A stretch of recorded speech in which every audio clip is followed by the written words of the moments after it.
지지 않으면 어떻게든 세상을 살아갈 수 있다고 생각했습니다. 그래서 저는 호랑이를 무지 좋아했습니다. 혼자 살아가고 혼자 사냥하고 자신의 영역을 지키는 그 호랑이의 그 강인함이 너무 좋았습니다. 보기만 해도 느껴지는 그 강인함이 정말 제 심장을 떨리게 했습니다. 그러나 무리를 지어 생활하고 무리를 지어 사냥하고 공격하는 사자는 제 개인적인 생각입니다. 무지 얍삽해 보이는 거예요. 요즘 아침에 우유에 시리얼 많이 사서 드시죠? 마트에 가면 호랑이 그림이 있는 것이 있고 사자 그림이 있는 것이 있는데 저는 무조건 호랑이입니다.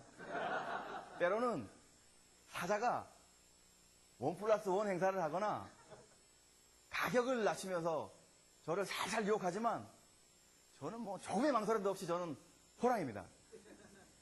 이런 생각이 강했던 저에게 하나님을 믿는다는 것은 나약한 사람들이라 믿는다고 생각했습니다.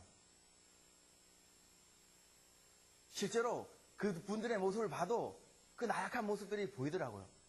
사람이 살면서 나락에도 떨어지고 의지를 빼앗기게 되면 하나님을 찾는다고 하는데 저는 살면서 그런 위기들이 몇 번 왔었지만 단 한 번도 하나님을 찾은 적이 없습니다. 이렇게 하나님께 관심이 없던 저에게 교회라는 것은 뭐 더더욱 관심이 없던 그런 거인 것 같습니다. 중고등학교 시절 대부분의 친구들은 이런저런 이유로 한두 번씩 교회라는 곳을 가는데 저는 교회를 다닌다는 것 자체가 아주 나약하다고 생각했기 때문에 교회 근처에도 가지 않았습니다. 뭐 제 주위의 친구나 저희 매형이나 뭐 누나나 그런 분들하고 그런 분들의 삶을 봐도 저랑은 뭐 전혀 맞지 않더라고요. 사람이 살면서 내게 어려운 문제나 상황이 오면 결국 그것을 제가 이겨내야 되잖아요. 근데 교회 다니는 분들을 보면 하나님이라는 존재를 의지해서 그런 문제와 상황들을 회피하려는 거예요.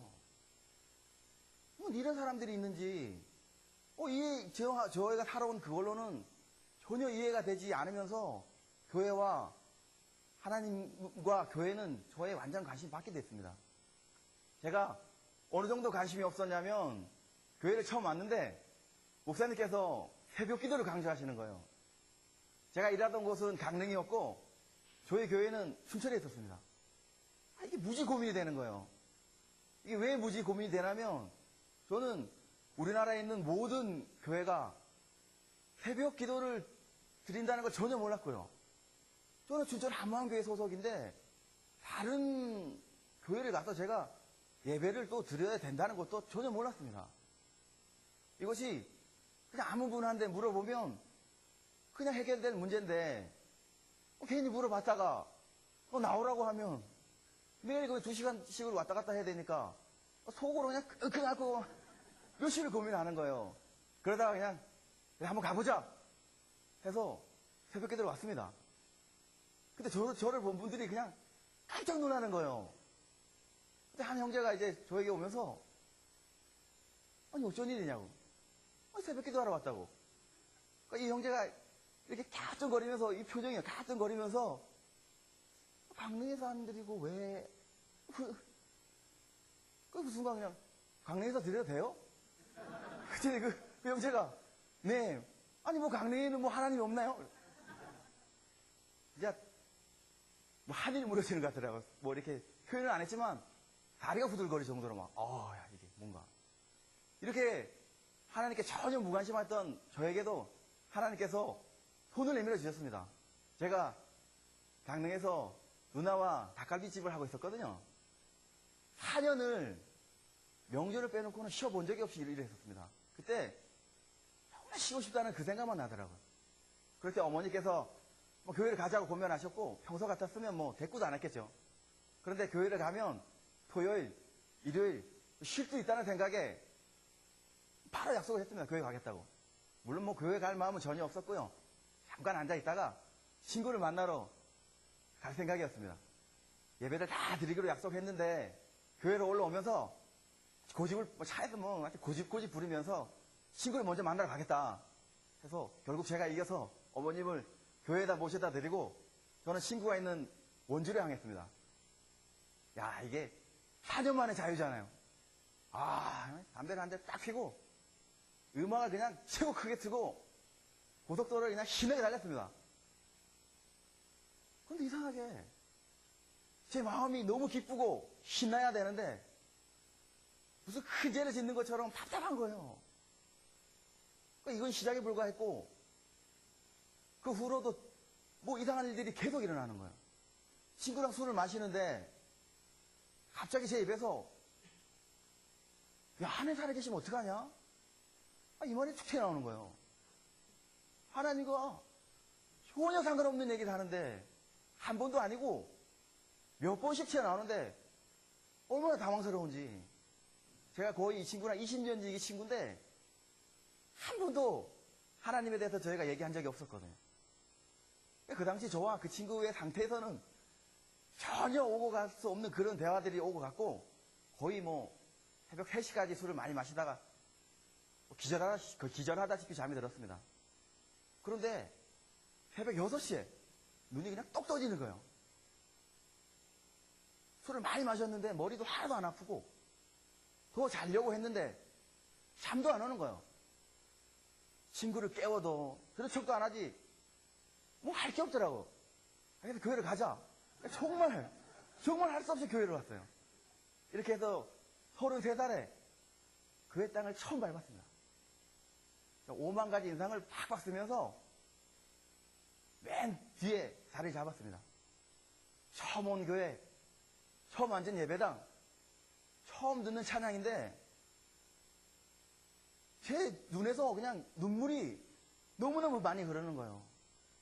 눈물이라는 것이 뭐 하나님 기쁘거나 슬플 때 나는 것인데 제 마음은 아무런 감정이 없는데 그냥 눈물이 주체할 수 없이 흐르는 거예요.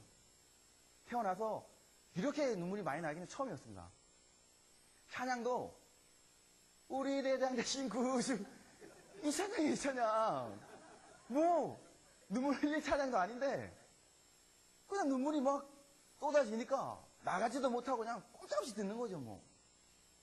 이렇게 해서 제 첫 예배를 드리고 복음을 들었습니다. 예수님께서 부활하셨다는 겁니다. 부활? 야, 나도 뭐 부활 잘하는데. 그렇게 잘하시는 그 희야 아시죠? 이승철 씨가 보컬로 했었던 그 그룹 부활. 네. 내가 잘 알았지. 그리고 운동선수가 슬럼프에 빠져있다가 회복되었을 때, 저 선수 회복되었고, 부활했구나. 하는 그런 부활은 제가 너무 잘 알았는데, 사람이 죽었다 살아났다는 거예요. 난생 처음 듣는 이 말인데, 저에게는 그 당시 너무나 큰 충격으로 다가왔습니다. 제가 이 말들을 믿어서가 아니라, 난생 처음 부활이 사실이면, 하나님이 살아 계실 수도 있겠구나. 그런 생각이 처음 드니까, 너무 큰 충격으로 다가오는 거예요. 이 부활이 제 가치관을 그냥 흔들어 놓더라고요. 그냥 왔는데 무작정 믿어보라. 살아계신다. 그래서 뭐 제 성격에 듣지도 않았겠죠. 근데 정확한 증거를 통해서 믿을 수 있다고 하니까 흔들리더라고요. 이렇게 해서 딱 한 달만 알아보자 결심했습니다. 그런데 부활은 들으면 들을수록 생각하면 생각할수록 절대 믿을 수 있는 게 아니더라고요. 아니 어떻게 사람이 죽었다 살아난 것을 내 눈으로 직접 보지 않았는데 믿으라고 하는가. 이 세상에 그 누구도 부활을 죽음을 이긴 사람이 없는데 이 세상에 절대 일어날 수 없는 일을 내 두 눈으로 똑똑히 보지 않고도 어떻게 믿으라고 하는가. 좀 이해가 되지 않더라고요. 그런데 다른 한편으로 정말 부활이 사실이면 하나님 살아 계신 것도 너무 확실하니까 그런데 부활은 믿어지지 않으니까 너무 답답하더라고요. 제가 성격이 무지급하거든요.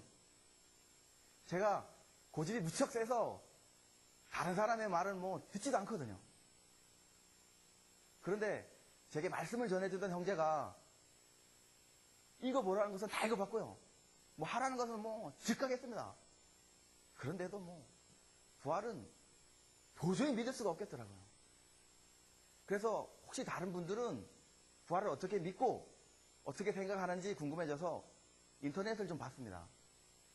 제가 의도해서 들어간 것은 아닌데 이상하게 들어가는 사이트마다 기독교 안티 사이트였어요.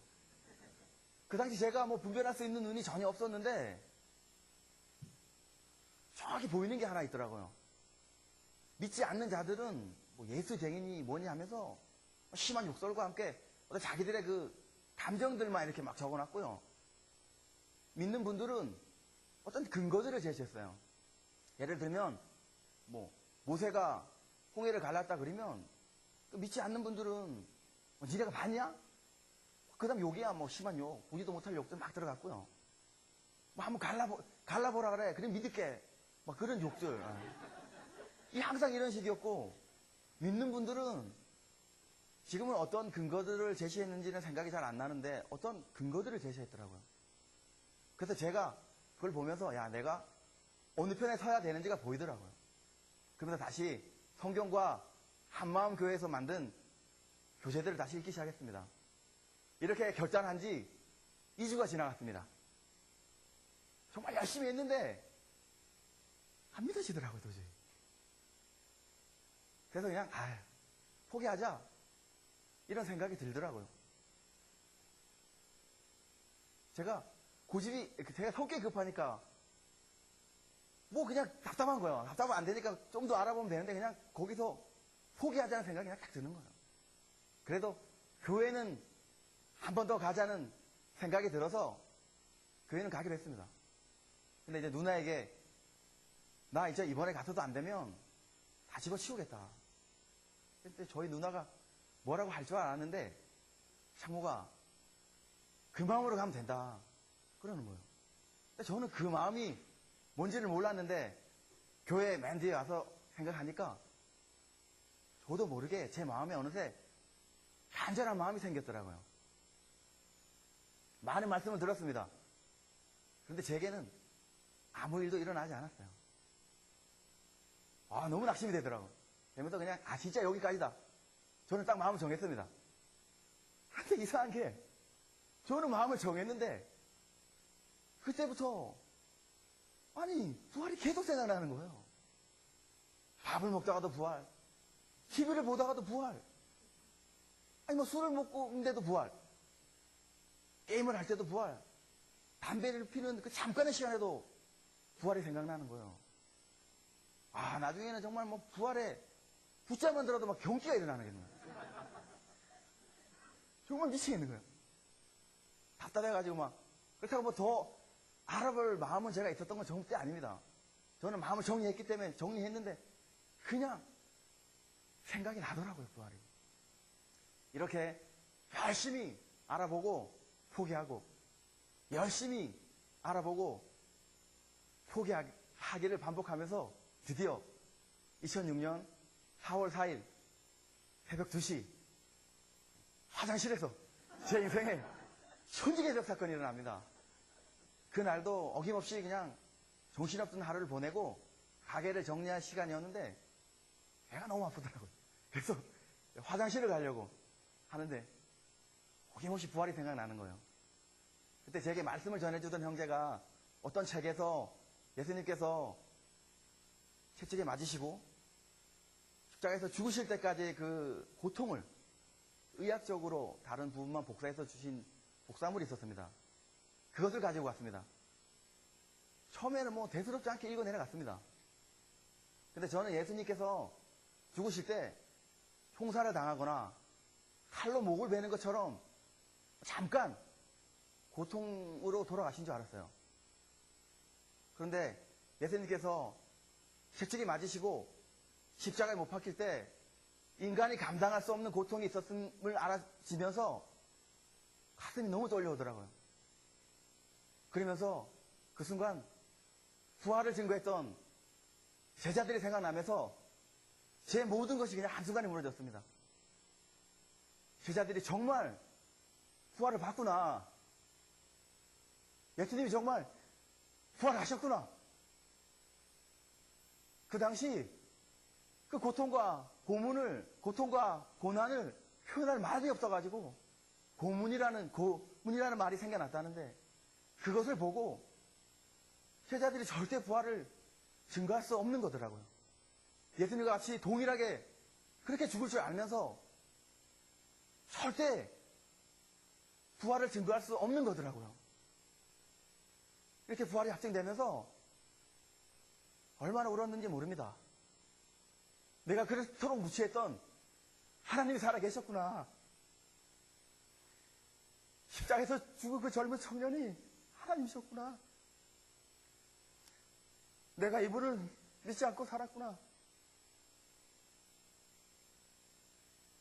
정말 말이 좋아서 하나님을 무시한다고 했지, 정말 철저히 무시하던 나 같은 자를 위해 아들을 보내주시고 십자가에 못 박혀 죽으시고 부활하심으로 이 확실한 증거를 주셨는데, 그 아들도 정말 무시하며 살았던, 그 내가 주인데 살았던 그 죄에 대해서 울어도 눈물이 나더라고요. 그런데 너무 이상한 게,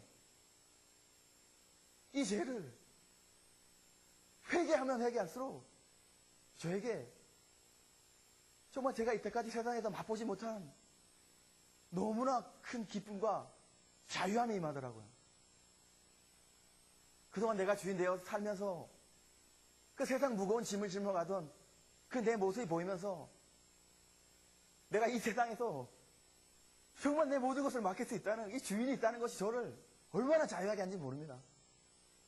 내 염려와 내 물질과 내 인생과 내 생명까지 맡길 수 있다는 분이, 주인이 있다는 것이 저를 얼마나 자유하게 하는지 모릅니다. 이 복음은 저를 나약한 자가 아니라 세상에서 가장 자유한 자로 만들더라고요. 이후로 제 삶은 많이 변했습니다. 술과 담배가 끊어졌고요. 제가 심한 욕쟁이였습니다. 툭하면 그냥 욕이 안 되면 대화가 안 될 정도였는데, 그 욕이 떠났습니다. 분으로 가득했던 삶이 기쁨으로 바뀌었고요. 의리에 살고 의리에 죽자던 그 친구들도 술을 끊고 복음을 증거하니까 다 떠나더라고요. 그런데 이 마음이 뭐 화가 나거나 섭섭하던 그런 감정이 아니라 너무 안타까워 보이는 거예요. 그러나 제 삶의 무엇보다 가장 큰 변화는 제가 복음을 증거하는 자가 되었다는 겁니다. 제 입에서 욕이 떠나고 술과 담배가 끊어지기까지는 시간이 좀 걸렸습니다. 짧게는 1개월, 길게는 3개월까지도 걸렸습니다. 그런데 사도행전 9장에 바울이 즉시로 부활을 증거한 것처럼 저도 예수님을 믿는 순간 부활을 증거했습니다. 제가 새벽까지 일을 하니까 밤늦게 친구들이 전화를 많이 했었습니다. 제가 예수님을 믿은 그날도 친구가 전화를 했는데 바로 부활을 증거했습니다. 하나님 살아계셨다고 바로 증거했습니다. 친구가 심한 욕을 하면서 끊더라고요. 이후로 저는 닥치는 대로 복음을 증거했습니다. 제가 뭐 누구한테 배워서 한 것이 아니고요. 누가 저에게 시켜서 한 것도 전혀 아닙니다. 새벽 기도도 몰랐던 제가 뭐 성경 지식이 있을 리가 없잖아요. 사명 같은 것을 알 리가 없잖아요. 친구와 가족에게 매일같이 증거했고, 가게 오는 손님에게도 증거했습니다. 대학 캠퍼스에도 매일같이 들어가 증거했습니다. 가족과 친구에게 미쳤다는 소리와 이단에 빠졌다는 소리도 들었습니다. 대학교에서도 저를 알아보는 분들이 많아졌습니다.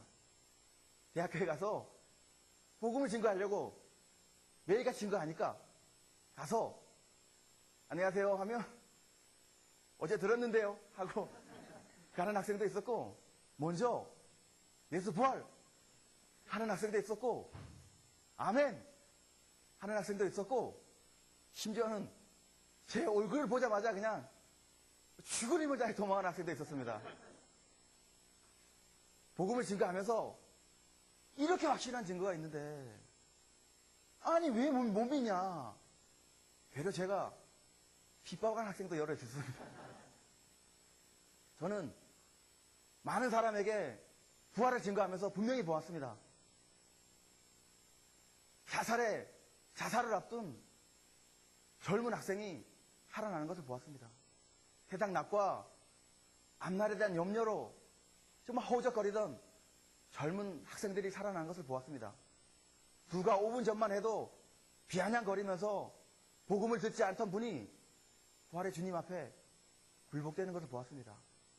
노인에서 아이까지 다른 종교, 심지어는 이단들까지도 부활의 주님 앞에 굴복되는 것을 보았습니다.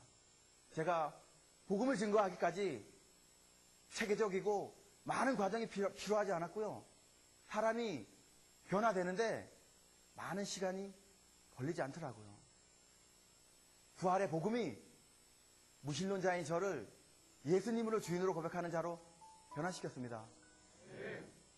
예수님께서 부활하신 후에 아버지께서 나를 보낸 것 같이 나도 너희를 보낸다고 말씀하셨습니다. 저는 이 땅에 많은 것을 하러 온 자가 아니라 오직 복음을 증거하러 온 자더라고요. 부활의 증인이 갔던 그 길을 저도 주님 오시는 그날까지 갈 것입니다. 21일간의 기적을 통해서 부활의 능력을 보게 하신 하나님께 모든 영광을 드리며 제 간증을 마치겠습니다. 감사합니다.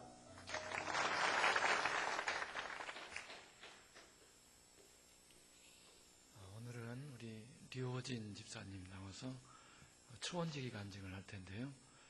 교수님이 된 것, 그리고 최근에 싱크대를 또 고치고 초원 식구를 초청할 준비를 완벽하게 했는데 그런 여러 가지 간증들을 자연스럽게 나눌 큰 은혜가 되기를 바랍니다. 우리 박수로 환영합니다.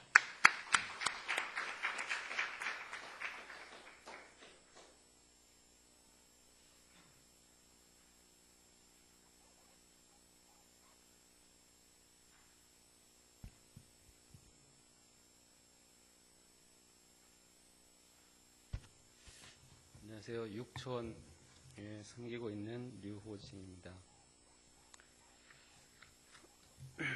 원래 간증을 이렇게 분같이 성령 충만한 분이 딱 해야지 은혜도 많이 받고 이제 재밌을 텐데 저는 이제 초원지기 로서 이제 책임이 있기 때문에 이렇게 나왔습니다. 그래서 원래는 5초원이 해야 되는데 왜 6초원이 하는지 모르겠지만 하여튼 이렇게 짧은 시간이나마 이제 제가 초원지기로 섬기게 된 것들을 이렇게 돌아보면서 왜 지금 초원지기로 섬기고 있을까, 그리고 하나님께서 그 초원지기로 이제 세우시기까지 어떻게 인도하셨나, 그거를 간단하게 말씀드리고자 합니다. 그래서 먼저 제가 이제 예수님을 믿게 된 거는 중학교 때 이렇게 학교에 가서 이제 선배의 전도를 받고 교회에 나가기 시작했습니다. 그래서 중학생 때부터 하나님을 믿게 됐고 말씀을 공부하면서 하나님께서 정말 살아계시고 정말 부활하셨구나 하는 것들을 이제 하나님께서 은혜로 깨닫게 해주셔가지고 그 말씀을 통해서 이제 하나님을 믿게 됐습니다. 그래서 중학교 때부터 이제 하나님의 말씀을 이렇게 배우게 됐는데요. 그때 제가 가장 마음에 두고 따랐던 말씀이 잠언 1장 7절 말씀이었거든요. 이제 중학생 때 이제 큐티도 많이 하고 성경 공부도 많이 했는데 이 잠언 1장 7절 말씀이 굉장히 학생이어서 그런지 마음에 와닿더라고요. 그래서 여호와를 경외하는 것이 지식의 근본이오늘 미련한 자는 지혜와 훈계를 멸시하느니라, 이 말씀이 있었는데 정말 모든 지식의 근본은 하나님을 경외하는 것이다 하는 것을 이렇게 철두철미하게 믿고, 그래서 다른 것보다도 이제 하나님을 경외하기 위해서 노력을 많이 했던 그런 기억들이 납니다. 그래서 주일 예배 새벽 기도도 갔지만 이제 그때 중고등부 성가대가 이제 매일 주일마다 이렇게 저녁 때 섬겼거든요.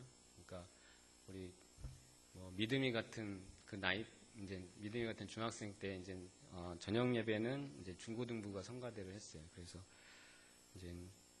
성가대도 섬기고 토요일에는 또 중등부 예배가 있기 때문에 또 토요일도 하고 그러다 보니까 일주일에 한 뭐 5번 정도는 교회 막 가게 되더라고요. 그래서 학교에서 이제 선생님들이 이제 걱정을 해가지고, 아, 얘가 너무 이제 교회만 가니까 공부는 도대체 이제 언제 하는지 걱정이 된다. 부모님한테 좀 교회 좀 이렇게 좀 절제를 하게 해달라고 부모님한테 좀 이렇게, 연락을 했던 것도 있습니다. 그래서, 하지만 이제 저는 이제 그 잠언 1장 7절 말씀대로 여호와를 경외하는 것이 지식의 근본이라고 생각했기 때문에 뭐 부모님이 말씀하신다고 해도 뭐 그렇게 이제 신경 안 쓰고 그렇게 교회를 다녔던 기억이 납니다. 그래서 이제 그러다 보니까 이제 그런 식으로 이렇게 대학생이 됐고, 대학생 때 지금 돌이켜 보니까 참 여기 강민구 집사님도 있지만 그 걱정 없이 대학생을 한 것 같아요. 그러니까 지금 대학생들 같이 어떤 미래에 대해서 뭐 진로에 대해 걱정한다든지 아니면 미래 뭐 취직 걱정을 한다든지 뭐 그런 거보다도 왜 그때는 그랬는지 지금은 잘 모르겠지만 굉장히 내가 하나님께 헌신하면 하나님께서 다 이제 책임지시고 인도해 주실 거라는 그런 믿음이 있어갖고 그런지 모르겠지만 그냥 아무 생각 없이 그냥 대학생을 했던 것 같아요. 그래서 참 미래에 대해서 준비를 안 하고 그냥 대학생을 했는데, 그래서 뭐 이제 선교단체도 하고 뭐 채플도 나가고 그다음 뭐 여러 모임도 하고, 우리 또 강민구 집사님하고 같이 뭐 아침마다 뭐 큐티 모임도 또 뭐 하고, 그다음에 뭐 토요일에는 뭐 잔디밭에 앉아서 우리가 또 찬양을 해야 된다 그래갖고 또 토요일 날마다 잔디밭에서 막 찬양도 하고 있고, 그래서 좀 그런 헌신들을 하다 보니까 좀 이게 약간은 비현실적이지만, 지금 돌이켜보면 비현실적이지만 좀 이상적인 그런 것들을 좀 추구했던 것 같아요. 그래가지고 뭐 토요일이나 주일 같은 데는 우리가 시골에 이제 섬길 사람이 없으니까 시골 교회에 가서 봉사를 해야 된다 그래가지고 이제 친구가 다니는 교회에 가서 봉사를 하고, 그다음에 뭐 방학 때 같으면 이제 교회에서 자취를 해야지 훈련을 더 받을 수 있다 그래가지고 방학 때는 교회 저쪽 교회 이제 3층인가 그 쪽방이 하나 있었거든요. 거기서 밥도 이제 하고 직접 이제 밥도 하면서 자취를 하고, 그래서 목사님을 좀 괴롭혀 드린 적이 많이 있었는데, 그때 목사님이 안쪽에 사택에 계시니까 이제 저희가 밤에 뭐 시끄럽게도 하고, 때로는 뭐 노숙자들이 와서 뭐 재워달라고 할 때 겁도 없이 막 저희 방에서 재워준 적도 있는데 아마 그때 목사님이 걱정을 많이 하셨던 것 같더라고요. 그래갖고 나중에 알고 보니까 그분이 뭐 청송 감호소에서 나오신 분이라고 그래갖고 우리가 무사히 하룻밤을 같이 이렇게 잔 적이 있었는데, 뭐 그런 일도 하면서 상당히 이제 그 현실과 동떨어지게 살다 보니까 이제 그때 이제 목사님이 가르쳐 주신 대로 우리가 소그룹에서 제자들을 양육해야 된다. 그리고 이제 지상명령을 이루기 위해서 이제 청년들을 제자 삼아야 된다 하는, 제자 삼는 비전이 우리 교회의 비전이었기 때문에 이제 자연스럽게 이제 다른 목장들도 많이 있었지만 저도 이제 마찬가지로 이제 목장을 인도하게 됐던 것 같습니다. 그래서 그런 것들을 통해서 목장을 인도해야 된다는 책임감이 생겼고, 그래서 매주 이제 그때 이제 청년 대학부들이었죠. 이제 각 뭐 대학 청년부별로 집사님들 집에서 이제 주일마다 아니면 토요일마다 이제 초청해서 이제 식사도 하고, 식사 끝나면은 또 이제 성경 공부 모임도 하면서 이제 매주 이렇게 식사를 했던 기억이 나는데, 그러면서 뭐 이제 그때는 뭐 그게 당연하게 이제 하는 거라고 생각을 했지만, 지금 돌이켜보면 어떻게 뭐 많으면 막 20명도 넘고 그랬거든요. 이제 매주 어떻게 그 식사를 우리 이선미 집사님께서 이렇게 준비를 할 수 있었을까? 그 헌신에 대해서 이제 원래 이 교회 출신도 아니고 이제 늘사랑교회 다니다가 이제 저를 만났다는 제 때문에 이제 와서 그렇게 매주 식사를 준비하게 돼갖고 깜짝 놀랐을 텐데, 도망 안 가고 제가 이제 겁도 없이 막 그거 해야 된다고 당연히 하는 것처럼 막 이제 사모님이나 뭐 그 다른 분들도 다 그렇게 했기 때문에 우리 교회 다니면 당연히 그렇게 해야 된다. 그렇게 이제 설득을 해서 했지만 지금 생각하면 참 다른 집사님들과 마찬가지로 굉장히 많은 헌신이었고 뭐 애기도 막 이렇게 낳자마자 이제 몸조리 하자마자 또 뭐 계속 셀 모임도 하고 그랬던 걸 볼 때 그런 헌신들이 가능했던 이유는 그만큼 우리가 말씀에서 배운 대로 제자 삼는 삶이 그만큼 중요하다 하는 거를 이제 말씀을 통해서 깨달았기 때문이 아닌가 그렇게 생각이 됐습니다. 그때 이제 청년들을 매주 만나다 보면 청년들에 대해서 뭐 특별히 저희들이 이제 식사를 하면서 같이 또 말씀을 놓고 그 주일날 들은 말씀들을 가지고 은혜 받은 것들을 나누고 그 다음에 같이 중보기도 해주고 뭐 특별히 이렇게 뭐 가르치고 뭐 그런 거 없습니다. 그냥 같이 은혜 받은 걸 나눠주고 지금 어떻게 지내는지 나눠주고 또 같이 기도 제목 있으면 나누고 같이 기도하고 그런 식으로 했거든요. 했는데 그때도 뭐 역시 청년들은 미래가 불확실하기 때문에 굉장히 불투명한 미래와 또 여러 가지 그때는 일이 많잖아요. 취직도 해야 되고 뭐 졸업도 해야 되고 뭐 또 결혼할 사람은 결혼도 해야 되고 많은 그런 모든 것들이 다 불확실한 가운데 있기 때문에 막 그 의지할 때가 게다가 이제 타 지역에서 온 사람들은 고향을 떠났기 때문에 의지할 데도 없고 그런데 이제 같이 그 셀이나 목장 안에서 모여서 그렇게 이야기하고 기도하다 보니까 이제 우리가 특별히 해준 건 없지만 그 안에서 서로 마음을 나눌 수 있고 이제 하나님 안에서 교제를 할 수 있는 그런 터전이 되지 않았나. 그래서 그런 것들을 제공해 줄 수 있었기 때문에 저희 가정도 굉장히 기뻤고 그 다음에 신나 하나도 이제 어렸을 때부터 그걸 봐왔기 때문에 이모 삼촌들 이렇게 기억을 할 거예요. 이제 신나 하나가 태어나면서부터 이제 그 주변에 항상 교회 이모나 삼촌들이 있었기 때문에 그런 것들이 굉장히 이제 자연스럽게 여겨지는 아이들인데 막 집에서 청소를 하고 있으면 물어봐요. 오늘 셀 모임 있냐고 막 물어볼 정도로 항상 저희가 이제 주말에 청소를 하면 셀 모임이 있으면 청소를 했기 때문에 이제 애들이 그거를 이제 아는 거죠. 그리고 요즘도 막 아이들이 뭐 셀 모임 하자고 막 그 졸라대기도 하고 오늘은 꼭 우리 집에서 셀 모임 하라고 막 엄마한테 조르기도 하고 그것처럼 아이들의 그런 인격 속에 이 모임을 통해서 나눴던 그런 따스함들이 이렇게 어느 자연스럽게 이제 들어있는 거 아닌가 생각이 들었고요.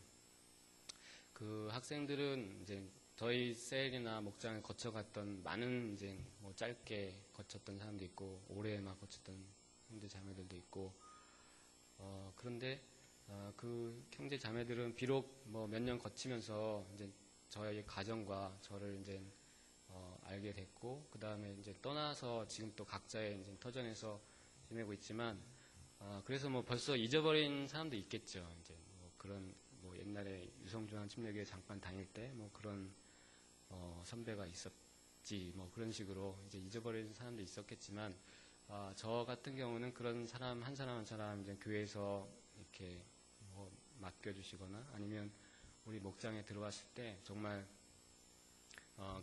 어떻게 하면 그 형제 어떻게 하면 그 자매를 잘 정말 주님께로 세워줄까 그 다음에 인도할까 하는 것들 최선을 다해서 이제 고민하고 왜냐하면 이제 뭐 능력이 부족하기 때문에 기도하고 고민하면서 정말 진실하게 이제 한 사람 비록 친한 사람도 있었고 좀 거리가 먼 사람도 있었지만 한 사람 진실하게 이제 최선을 다했던 것이 기억이 납니다.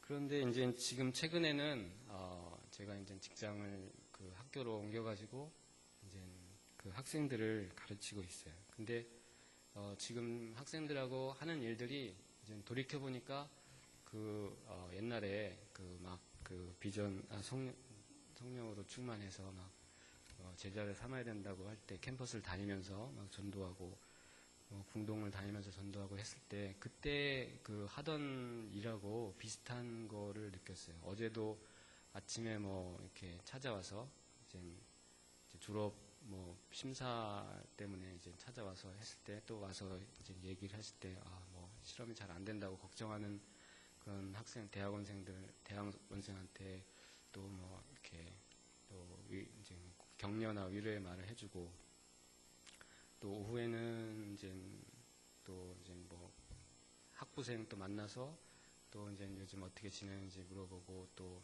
이제 인생의 선배로서 또 해주시는 말도 해주고, 저녁 때는 또 실험하는 대학원생들 또 이제 밥을 사주면서 또 실험하는 것도 가르쳐주고, 또 이제 사회에 나갔을 때 이제 어떻게 해야 된다, 이렇게 정말 한 사람 한 사람 이렇게 진실하게 이렇게 조언도 해줄 수 있고, 그 다음에 좀 따뜻하게, 뭐 다른 교수님들도 그렇겠지만 대부분 대학원생들이 교수님들을 좀 어려워하거든요. 약간 거리감을 두고 가까이 하지 못하고 뭐 마음을 터놓지 못하는데, 그런 게 아니라 나는 그런 교수님이 되는 것이 아니라 권위보다도 좀 학생들한테 정말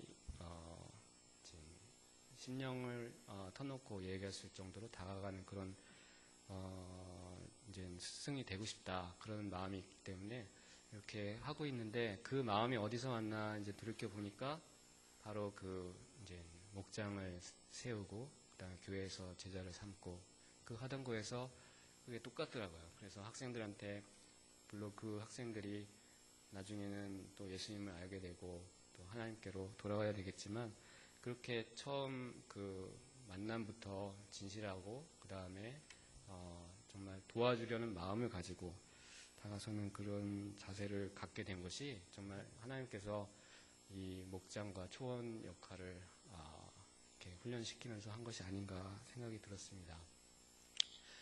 근데 이제 그 예전에 2000년대 초에 10년 전이죠. 그때 막 충만하고 막 그 학생들 전도해야 된다고 할 때 사실은 제가 학교에 이제 지원을 했었어요. 근데 그때 이제 떨어졌죠. 이제 안 됐죠. 그래서 이제 왜 내가 이 캠퍼스를 복음화하기 위해서는 이 학교에 들어가야 되는데 왜 안 될까? 막 이렇게 이상하게 왜 안 될까? 막 낙심하고, 그래서 내가 이제 그래서 이제 낙심을 많이 했었는데, 그게 이제 세월이 지나다 보니까 이제 다 잊혀지더라고요. 그래서 그냥 나는 학교에서 뭐 섬기는 게 아니고 이제 연구소에서 연구나 열심히 하면서 뭐 교회 봉사나 열심히 해야 되겠다. 뭐 그러고 이제 있으면서 이제 점점 이제 거의 뭐 포기를 한 거죠.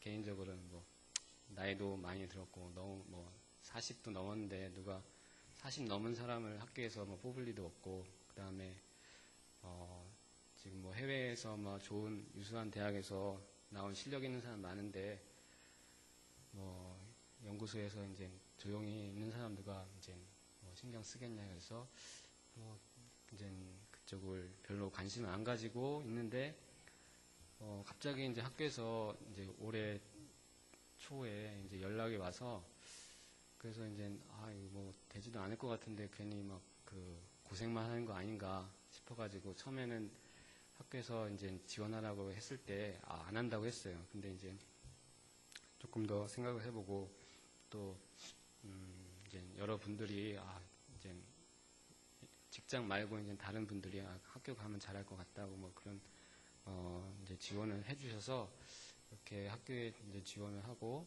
그 다음에 될 거라고는 별로 생각을 안 해갖고 목사님한테도 이제 말씀을 안 드렸지만, 또 이제 의외로 이제 돼가지고 9월부터 이제 학교에서 이제 가르치고 있습니다. 그래서 좀 이상한 거죠. 저는 내가 정말 캠퍼스 복음화를 위해서 막 기도도 그때 더 많이 했고 지금은 별로 안 하고 있고, 그때는 진짜 매일같이 캠퍼스 복음화를 기도하고, 그 다음에 카이스트 학생들 데려다가 집에서 밥 먹이면서 가르치고 막 그럴 때는 왜 떨어뜨리고, 지금 다 잊어먹었고 힘도 없는데 이제 와서 막 이렇게 다시 이렇게 고생길로 이제 부르시는가, 막 그것을 상당히 이상하게 생각을 했거든요.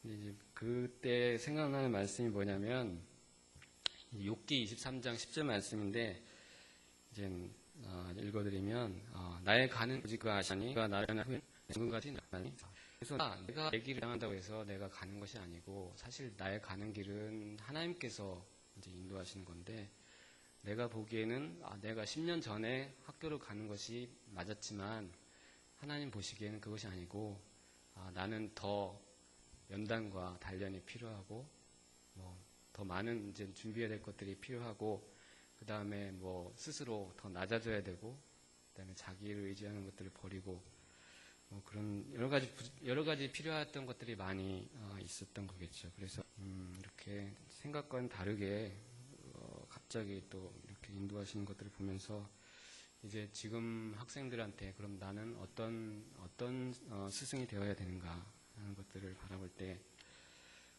아까 말씀드린 것처럼 정말 목장의 식구를 대하듯이 학생들을 내 제자, 그러니까 주님의 제자로 대하는 것들이 캠퍼스 안에서 필요하겠구나 하는 생각이 듭니다. 그래서 학생들한테 학생들이 많이 이제 주눅이 들어있고 그런데 좀 불쌍하게 보여요. 그래서 학생들한테 꿈을 심어주고 희망을 심어주고 또 용기를 심어주고 또 따스한 말 한마디를 나눌 수 있는 그런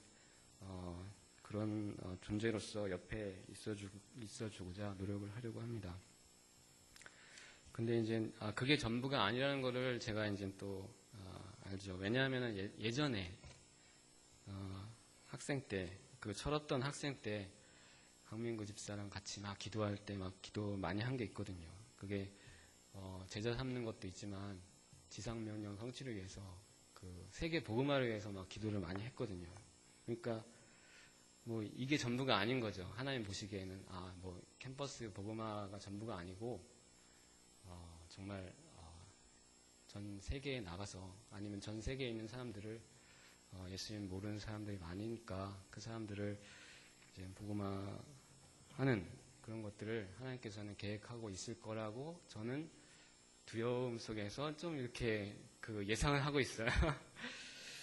그래서 보니까 우리 과에 이렇게 외국인들이 굉장히 많더라고요. 그리고 저는 지금 아직 제자가 없는데 이제 신임이니까 처음으로 지원한 사람이 또 요르단 사람인데 이제 외국인 또 박사과정이 또 지원을 하고 또 파키스탄 학생이 또 관심을 가지고 다 이제 무슬림들인데 그러니까 잘 못하다 보면 우리 실이 다 외국인들로만 될 것 같은 그런 불길한 예감이 드는 거예요. 그래서 이거 이제 그렇게 될 수도 있겠다. 이제 기도를 많이 해야 되겠죠. 그래서 이제 이 말씀으로 이제 제 간증 같은 하여튼 시간을 맞추려고 하는데 요한복음 13장 36절 말씀입니다. 베드로가 이제 얘기한 건데요. 베드로가 주여 어디로 가시나이까?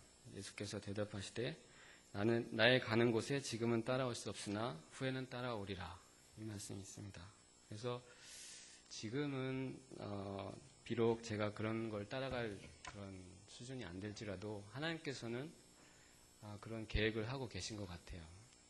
하나님이 계신 곳에 나를 부르실 계획을 하고 계신 것 같은데 물론 지금은 그런 것들이 제 마음대로 되진 않고 또 제 능력도 부족하고 하지만 하나님께서 이러한 언젠가는 내가 그 청년 때 기도한 대로 이 세상의 복음화를 위해서 쓰여질 것이다 하는 그런 계획으로 이제 인도하고 계신 거라고 믿습니다. 그래서 이 교회와 또 혼자 하는 게 아니니까 교회와 목장과 초원 함께 그게 한 사람의 비전이 아니고 우리 교회의 비전이고 또 이 예수님의 비전이죠. 그거를 함께 이루는데 이제 쓰임 받았으면 좋겠다고 생각합니다. 네, 감사합니다.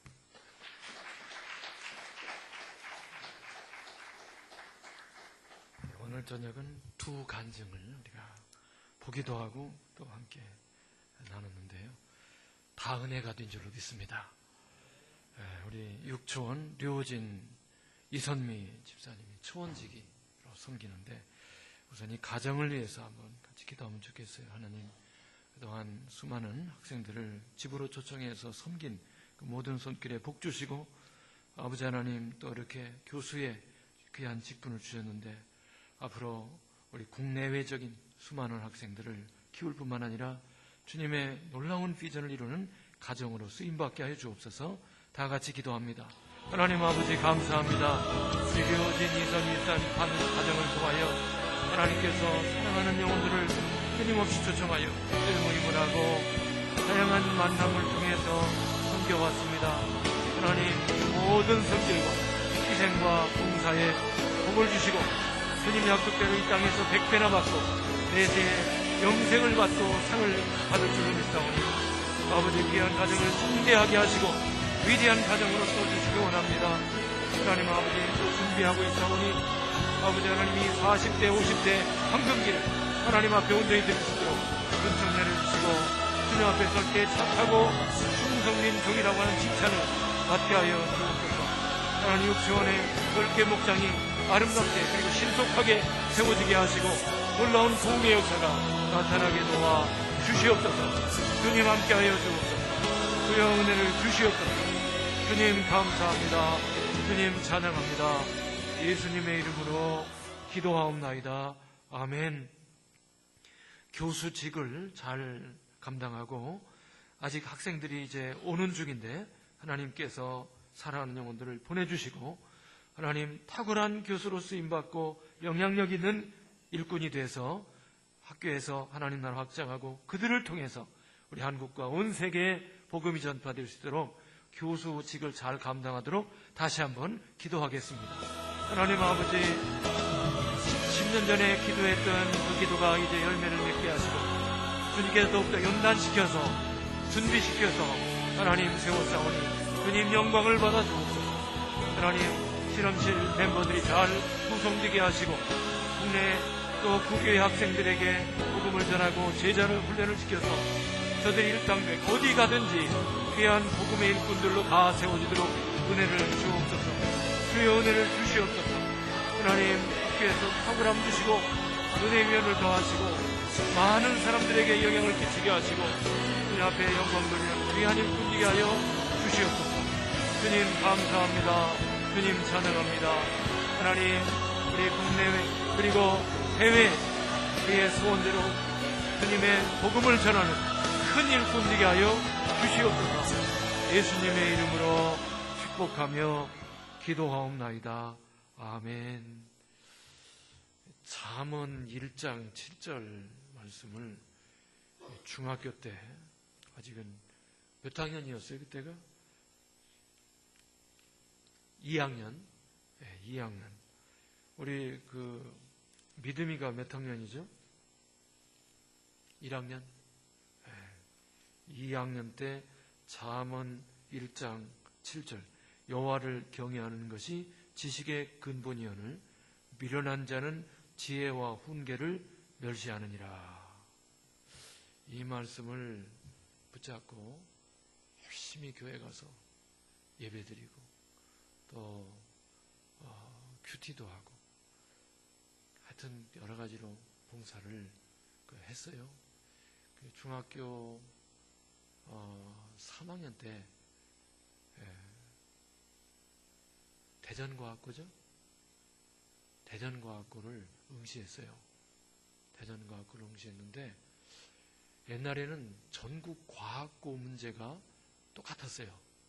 전국과학고 문제가 똑같았는데 전국과학고 시험에 우리 류호진 집사가 몇 등 한 줄 아세요? 몇 등? 1등이었어요. 잠언 1장 7절 말씀의 능력인 줄로 믿습니다. 중학교 2학년 때 여호와를 경외하는 것이 지식의 근본이오늘 미련한 자는 지혜와 훈계를 멸시하느니라. 선생님이 걱정스러워갖고 쟤는 공부를 해야 되는데 왜 교회 가서 사나? 그래서 부모님에게 교회 좀 그만 다니라고 이렇게 권면했음에도 불구하고 계속해서 신앙생활을 열심히 했는데 결과를 보니까 전국과학고 응시에서 몇 등 갔다고요?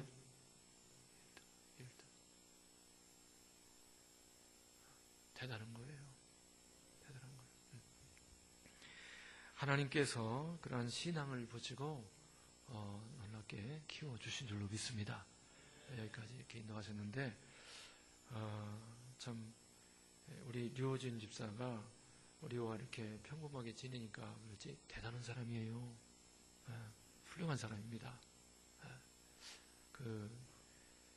대학 때도 우리 교회를 이렇게 섬기면서 CCC 일도 하면서 양촌 연산에 있는 교회 가서 또 중고등부를 섬겼어요.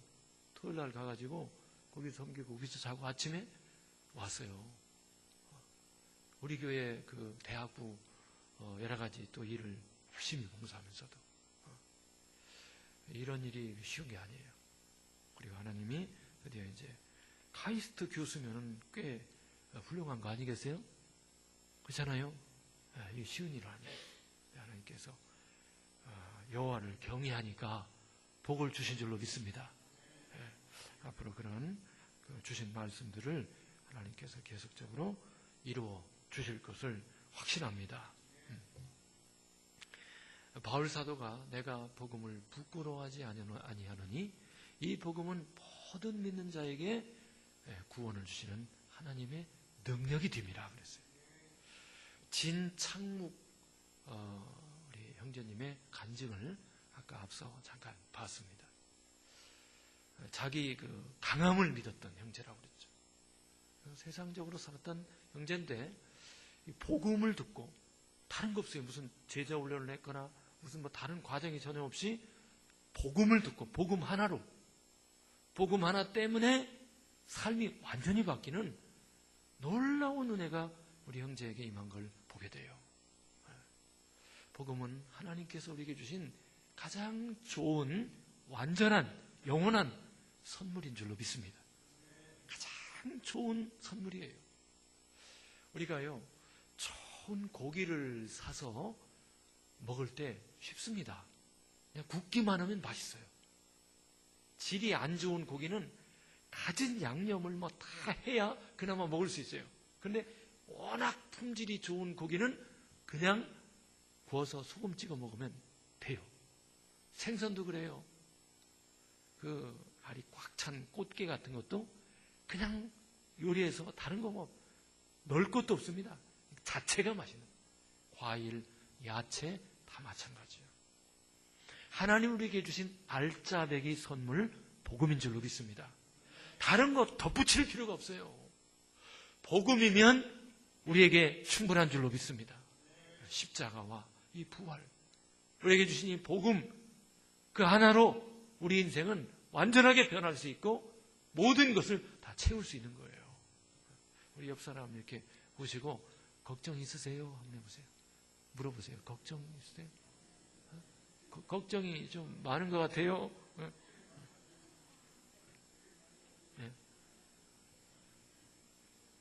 지금 이게 걱정이 있거나 걱정스러운 표정을 짓고 있으면 반칙이에요. 하나님 우리에게 복음을 주셨는데, 할렐루야, 완전한 선물인 복음을 주셨는데 걱정하고 있으면 안 돼요. 복음 안에 다 있음을 믿으시기 바랍니다. 복음이 전부예요. 전부예요. 십자가는 역전의 선물이고요. 역설의 선물이고, 이 부활은 역전의 선물이에요. 우리에게 다 주셨음을 믿으시기 바랍니다. 우리가 이 십자가와 부활을 생각을 안 해서 그렇지, 우리가 창묵 형제처럼 조금 깊이 이렇게 생각하면 다 되는 거예요. 그 은혜가 정말 눈물과 감격으로 우리에게 다가오는 거예요. 그 안에 다 있는 거예요. 전부를 주셨어요. 예수님이 함께 하는데 왜 걱정하고 있어요? 그분이 우리의 주인이심을 감사하기 바랍니다. 다 이루신 예수님이심을 의심 없이 믿으시기를 바랍니다. 자꾸 그분 말고 다른 거 자꾸 취하니까 그렇지, 그분에게 초점만 맞춰지면 끝나는 거예요. 오히려 하나님께서는 그분에게 초점을 맞추도록 우리에게 여러 가지 환경을 좀 고생스럽게 할 수도 있는 거예요. 그분을 바라보라고. 완전하신 그분에게 주목하고 거기에서 자유함을 누리고 풍성함을 누리도록 어쩌면 하나님께서 우리에게 세상적인 고난도 주시는 거예요. 그분 앞에 우리를 몰아붙이기 위해서, 그분을 바라보도록, 그분을 의지하도록, 그분이 전부인 것을 알도록 이끌어 가시는 길임을 믿으시기 바랍니다. 다 된 거예요. 내가 복음을 부끄러워하지 아니하노니 이 복음은 모든 믿는 자에게 완전한 구원을 주시는 하나님의 능력인 줄로 믿습니다. 거기에 다 있는 거예요. 우리가 그거 말고 다른 거를 자꾸 찾으니까, 다른 거를 찾으니까 문제였던 거예요. 우리 진창목 형제가 세상적인 거 많이, 자기의 강함 얼마나 많이 찾았어요. 거기에 만족이 없었잖아요.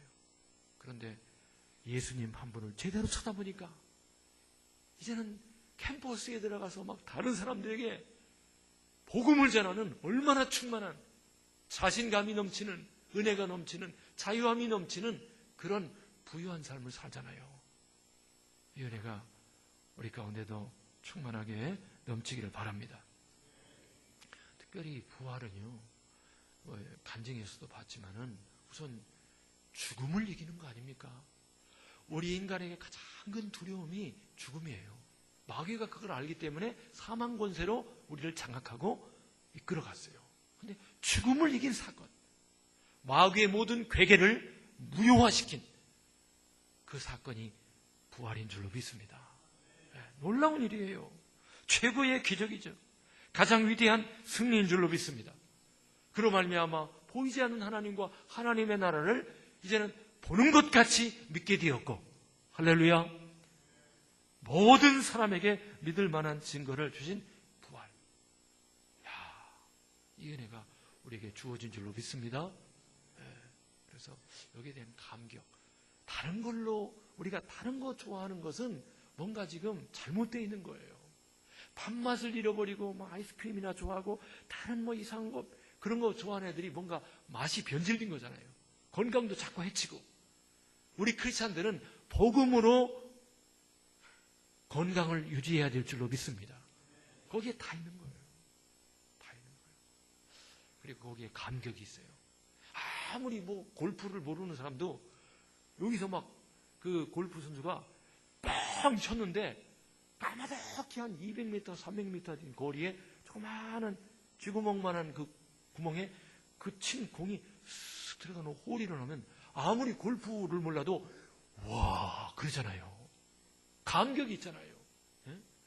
축구할 때 보면은 그 슛을 꽉 찼을 때 그 공이 날아갈 때 벌써 이 그 관중석에서 벌써 일어납니다. 일어나서 소리를 지르려고 준비하고 있다가 공이 골대를 확 빗나가면 그냥 푹 주저앉죠. 그냥 휴 하고 이렇게 앉아요. 그런데 골대 안으로 공이 샥 멋있게 들어가면 그냥 난리잖아요. 축구를 잘 모르는 사람도 어쨌든 공을 그 상대 선수들이 막는 그런 상황을 물리치고 쫙 쏴가지고 그래서 들어가면은 다 감격을 하잖아요.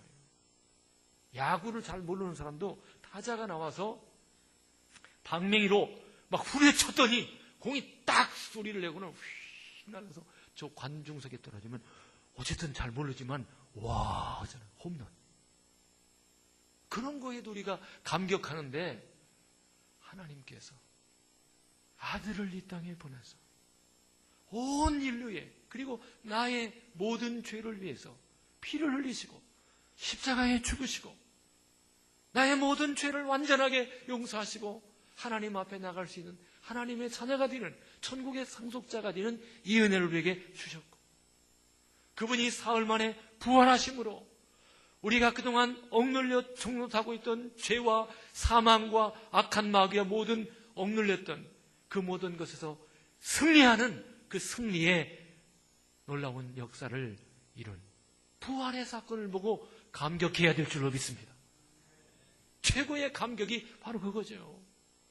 그런데 더 놀라운 것은요, 그게 나의 사건이라는 거예요. 이번에 미국의 월드 시리즈, 우리 한국의 야구 한국 시리즈, 그 삼성 라이온스가 이겼고 미국에는 보스턴의 그 레드삭스 팀이 또 우승을 했죠. 제가 미국 갔을 때 옛날에 그 보스턴이 이겼어요. 이기니까 그 보스턴 시내가 들썩들썩. 우리가 사실 그때 이런 영적인 모임을 했는데, 이런 모임보다도 막 그 야구 하면은 온통 관심이, 거기 있는 사람들도 온통 관심이 그쪽에 가 있어요. 그리고 막 매상이 엄청 오른대요. 막 경기가 좋아진대, 보스턴이. 그러니까 거기다 MVP 받은 사람들은 어떻겠어요? 상금도 많을 거예요. 그런데 어디까지나 그들의 잔치란 말이에요. 그들의 잔치예요. 우리도 뭐 같이 흥을 좀 갖지만은 그들의 잔치요. 그런데 예수님의 부활은 나의 부활인 줄로 믿습니다. 그게 내 사건이에요, 내 사건. 내가 이제는 죄에 대해서 죽은 자가 되었지만은 하나님을 향하여 산 자가 되었음을 믿으시기 바랍니다. 예수님의 부활이 나의 부활이 된 거예요. 할렐루야. 놀라운 일입니다.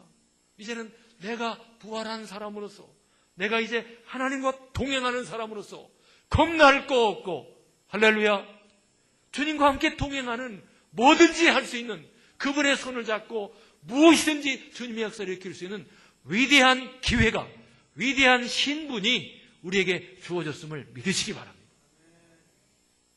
걱정할 거 없어요. 겁먹을 거 없어요. 주님 오른손 붙잡고 힘있게, 능력있게, 담대하게 동행하며 하나님의 나라를 확장하는 우리 모두가 되기를 바랍니다.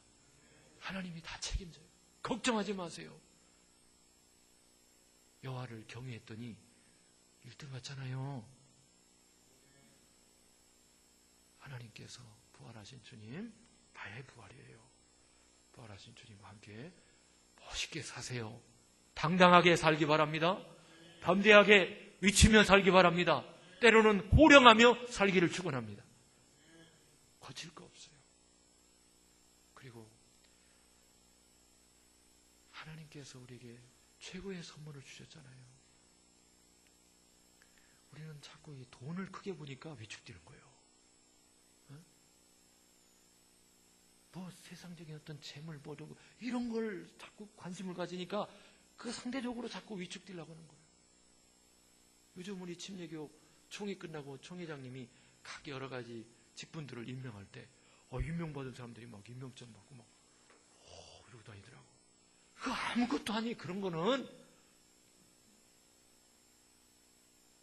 부활하신 예수님과 함께 동행하는 부활의 삶, 부활의 신앙을 살면 다 가진 자입니다. 자꾸 다른 거 시시한 거, 그런 거 갖고 괜히 나는 왜 직분이 없나, 그런 거 아니에요. 예수님이 죽으시고 부활하신 사건이 나의 사건입니다. 나에게 이루어진 거예요.